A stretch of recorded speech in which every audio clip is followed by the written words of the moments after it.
بسم اللہ الرحمن الرحیم۔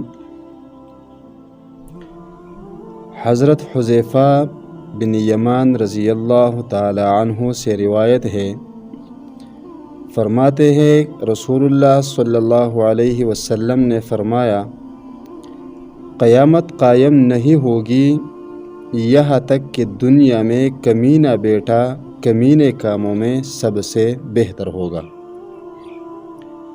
حدیث کا حاصل یہ ہے کہ قرب قیامت میں ایک زمانہ ایسا آئے گا کہ حکمران ایسے لوگ بنیں گے جو خاندانی خبیث ہوں گے، دین سے ان کا کوئی تعلق نہ ہوگا۔